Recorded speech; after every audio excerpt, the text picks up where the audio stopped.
नमस्कार। आज हम डिस्कस करेंगे career opportunities in computer science engineering and computer applications. मेरा नाम doctor Mayank Patel, professor and head department of computer science and engineering, Gitanjali institute of technical studies Udaipur.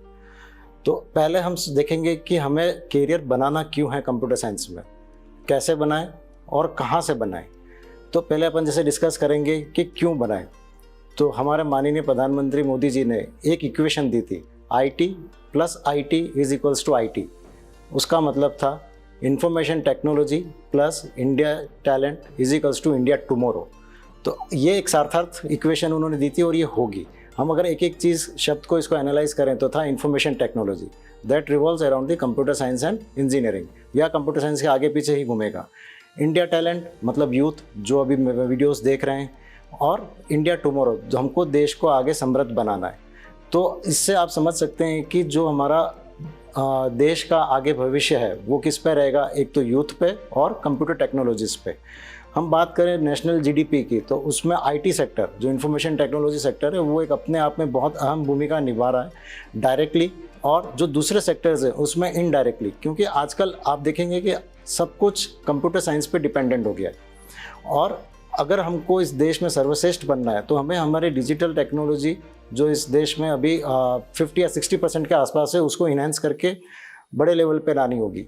तो जब आप ये वास्ट एरिया देखेंगे तो हमारे पास यूथ की रिक्वायरमेंट है, इसलिए इसके अंदर एम्प्लॉयबिलिटीज़, स्टार्टअप का अपॉर्चुनिटीज़ और ये सब कुछ बहुत ज़्यादा रहेगा। अब हम बात करें कि कहाँ से करें, तो अगर 10th क्लास स्टूडेंट है तो वो डिप्लोमा कर सकता है कंप्यूटर साइंस में, वो ऑनलाइन कोर्सेज कर सकता है। अगर 12th स्टूडेंट है जिसने फिजिक्स, साइंस, मैथ्स लिए PCM, वो कंप्यूटर साइंस एंड इंजीनियरिंग कर सकता है, वो BCA कर सकता है। ऐसे भी स्टूडेंट्स होते हैं जो यूथ हैं जिन्होंने आर्ट्स ली थी या कॉमर्स ली थी बट वो अपना करियर बनाना चाहते हैं इस फील्ड में, तो वो BCA से या BSc IT और बहुत सारे दूसरे ऑनलाइन कोर्सेज हैं उसके थ्रू वो कर सकते हैं। अब जैसे हम बात करें कि सर कंप्यूटर साइंस इंजीनियरिंग में है क्या या कंप्यूटर में है क्या, तो ये सबसे इम्पोर्टेंट आपको ध्यान रखना होगा कि आपको सिर्फ पढ़ के कंप्यूटर का ज्ञान लेके अपने पास नहीं रखना। इससे आपको दुनिया की या रियल वर्ल्ड प्रॉब्लम सॉल्व करनी है। अब प्रॉब्लम सॉल्व करनी है तो उसके लिए आपके क्रिटिकल थिंकिंग होनी चाहिए, लॉजिकल थिंकिंग होनी चाहिए, प्लस आपका एनालिटिकल माइंड होना चाहिए। आप चीज़ को देखें, आप उसका सॉल्यूशन सोचें और उसको इम्प्लीमेंट करना है। क्योंकि कंप्यूटर साइंस सिर्फ उस फील्ड के लिए ही नहीं बना है, वो दूसरे सबके लिए बना है। आप देखेंगे तो आजकल एग्रीकल्चर में कंप्यूटर साइंस है, आप मेडिकल में चले जाइए, मेडिकल साइंस में कंप्यूटर साइंस है, या लॉ के अंदर वहाँ पे आपको कंप्यूटर साइंस दिख जाएगा। आपने एग्जांपल्स देखे होंगे आजकल कि हम जैसे ही हमारा फार्म फोटो भेजते हैं किसी को तो ऑटोमेटिकली कुंडली बन के तैयार हो जाती है विदाउट एनी एस्ट्रोलॉजिस्ट। तो वो ये सब कंप्यूटर की देन है और आने वाले एडवांसमेंट इसमें बहुत सारे होंगे। तो ये सब ध्यान में रखते हुए कि भाई मेरे को सॉल्यूशन इस सोसाइटी को देना है और मैं दे सकता हूँ, मैं डीपली डेटा एनालाइज कर सकता हूँ, मैं प्रॉब्लम आइडेंटिफाई कर सकता हूँ, उसका सॉल्यूशन दे सकता हूँ, तो ये आपके लिए बहुत बड़ा फील्ड है जिसमें आप एक्सेल करके अपना नाम कमा सकते हैं। अब सपोज़ कोई ग्रेजुएट हो जाते हैं किसी में, फिर वो मैंने देखा है कि उनको बाद में इच्छा होती है कि हमको इस डोमेन में आगे बढ़ना है, तो वो MCA कर सकते हैं, मास्टर्स कोर्स कर सकते हैं, और बहुत सारी यूनिवर्सिटीज़ हैं जो ऑनलाइन कोर्सेज कराती है जिसके थ्रू आप कंप्यूटर का ज्ञान ले सकते हैं। अब इसका सक्सेस होने का एक मंत्र है 4D। ऐसे कहते हैं कि there is a 3D success mantra, but इसके अंदर 4Ds मैं कहूँगा, जिसमें पहला रहता है आपका determination, then second is dedication, discipline and diversity. तो पहला अपन डिस्कस करें डिटर्मिनेशन। डिटर्मिनेशन होता है कि नॉट गिव ए अप्रोच, मतलब आपको प्रॉब्लम देख के हाथ खड़े नहीं करने कि ये तो मुझसे सॉल्व नहीं होगा। ऐसी कोई प्रॉब्लम नहीं है जो साइंस में हो जो सॉल्व नहीं हो सकती, तो आपको उस एटीट्यूड से ऊपर होगा। क्यों, आज के यूथ में एक चीज़ देखा जाता है, जो जैसे कुछ प्रॉब्लम आएगी ट्राई करेंगे, नहीं होगा तो आप सोशल मीडिया पे चले जाओगे। आप एक प्रॉब्लम को देख रहे हो, आपसे कुछ सॉल्व नहीं हो रहा, आप डाइवर्ट हो जाओगे वहाँ सोशल मीडिया पे या स्मार्टफोन्स पे। वो नहीं होना है, हमको कंटिन्यूसली रेगुलरली उस पर फोकस रहना है और उसका सॉल्यूशन निकलेगा। तो हमारा डिटर्मिनेशन था नो गिव एटीट्यूड। देन था हमारा डेडिकेशन। डेडिकेशन इज़ कि एक बार जब आपके पास प्रॉब्लम का सॉल्यूशन आ गया तो आपको टाइम बाउंडली करना है।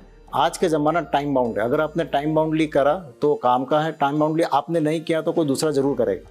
तो अगर आपका डेडिकेशन और फिर डिटर्मिनेशन सक्सेस रहा तो आपको डिसिप्लिन में रहना है। डिसिप्लिन अब यहाँ ये नहीं है कि हमको चुपचाप आना है या जाना है। डिसिप्लिन इन द सेंस कुछ एथिक्स होते हैं कंप्यूटर डोमेन में भी, वो आपको फॉलो करना है टाइमली। आपको उसको फॉलो करते हुए टाइम बाउंड पे एज ए टीम लीडर या टीम वर्क, टीम मेंबर आपको फॉलो करना है, क्योंकि ये एक से नहीं होता, it is all about the team work. फिर आता है आपका डाइवर्सिटी, जो मेरी तरफ से मैं इसमें प्रपोज करता हूँ। डाइवर्सिटी इज़ दैट आपको सिर्फ और सिर्फ आपके डोमेन पे काम नहीं करना होता है, आपको जनरली दूसरों की प्रॉब्लम सॉल्व करनी है। डाइवर्स आपको ये होगा कि कोई आपको आके कहता है कि मेरे को एग्रीकल्चर में इसका कुछ सॉल्यूशन चाहिए, सिविल में मुझे इसका कुछ सॉल्यूशन चाहिए, तो आप ये नहीं कह सकते कि ये मेरा डोमेन नहीं है। आपको उसको सॉल्यूशन देना है, क्योंकि आपको डाइवर्सिफाइड सारी फील्ड को एक साथ डिजिटलाइज करना है। जैसे आप देखेंगे यूपीआई या बैंक का अकाउंट, तो आप एक कंप्यूटर इंजीनियर ये नहीं कह सकता कि भाई मैं बैंकिंग सेक्टर से नहीं हूँ तो ये मेरा काम नहीं है। उसके पास प्रॉब्लम आई, उसको सॉल्यूशन देना है। और आज के ज़माने में जो एजुकेशन है वो ट्रांसडिसिप्लिनरी हो गई। पहले एजुकेशन हुई थी मल्टीडिसिप्लिनरी, इंटरडिसिप्लिनरी, अब हो गई ट्रांसडिसिप्लिनरी। ट्रांसडिसिप्लिनरी इन सेंस ये जो मैंने आपको बताया कि आपको हर डोमेन पे सबको साथ लेके काम करना है। आपके पास कोई आके कहता है कि भाई मुझे एक ऐसा ऐप बनाना है जो टैक्सी मैनेज कर सके, तो आपको बनाना है, आप उसमें मदद करेंगे उसकी, और जो भी इनपुट्स ले सकें वो आपको करना है। आपको कोई फर्म के लिए कोई सॉफ्टवेयर बनाना है जो नॉन टेक्निकल है, आपको करना है। तो ये 4 Ds अगर आप फॉलो करेंगे तो you will be a great computer engineer और कंप्यूटर एप्लीकेंट, और आपकी डिमांड बहुत है। आज सिर्फ नेशन नहीं, इंटरनेशनल में भी इंडियन आईटी प्रोफेशनल्स की हाई डिमांड है, अगर आपके अंदर ये सारी क्वालिटीज़ हैं। अब बात है कि हम कैसे और क्यों करें, ये हम डिस्कस कर चुके हैं। अब कहाँ से करें? हमारे पास आईआईटीज़ है, एनआईटीज़ हैं, कॉलेजेस हैं, दुनिया भर के रीजनल कॉलेजेस हैं, आप वहाँ पे करें। देन प्राइवेट कॉलेजेस, आपकी जहाँ इच्छा हो आप उसमें डिग्री क्वालिफाई कर सकते हैं। पर एक जना जैसे इसमें कहेगा कि सर मेरा इच्छा तो सिविल में था या मैकेनिकल में था, तो मैं कंप्यूटर कैसे करूँ? नो डाउट, जो भी आपकी इच्छा है वो आप परस्यू करें, बट आप ये ध्यान में रखें बैक ऑफ द माइंड कि आपको उसको कुछ ना कुछ डिजिटलाइज फॉर्मेट में लाना है, क्योंकि आज पूरा वर्ल्ड डिजिटल ऑनलाइन वे में है। तो आपको आपका प्रोडक्ट, आपका सॉल्यूशन डिजिटलाइज्ड वे में लगाना है। तो आपको आपके फील्ड के अंदर जो भी टेक्नोलॉजीज़ या सॉफ्टवेयर्स हैं उससे गो थ्रू होना पड़ेगा। तो इतनी सारी चीज़ों को देखते हुए अपन देखें तो अगर इस देश को आगे बढ़ाना है तो हमको एक बहुत बड़ा आईटी प्रोफेशनल का बल्क यूथ चाहिए जो इस देश को आगे ले जा सके और हमारे रिक्वायरमेंट्स को फुलफ़िल कर सके। तो ये सब आपको देखते हुए आपको ये बेफिक्र रहिए कि इसमें प्लेसमेंट्स या इसमें कैरियर अपॉर्चुनिटीज़ नहीं है। बहुत जने कहते हैं कि सर ये सिर्फ प्लेसमेंट्स के लिए। मैं कहता हूँ हाँ ये प्लेसमेंट्स के लिए, बट आप देखेंगे जितने भी startups, entrepreneurs, they are all dependent on the computer technologies. तो अगर आपको उस फील्ड में जाना है, अगर आपको एंटरप्रेन्योर बनना है, आपको अगर स्टार्टअप करना है, तो आप इस डोमेन को चूज़ करना ही पड़ेगा। आप इसका एग्जांपल है ओला या उबर, जिसके पास एक टैक्सी नहीं है वो पूरे देश में टैक्सी चला रहा है। तो आप अपना कुछ भी, जैसे हो गया स्विगी, एक भी उसके पास रेस्टोरेंट नहीं है, but it is managing all the restaurants in India.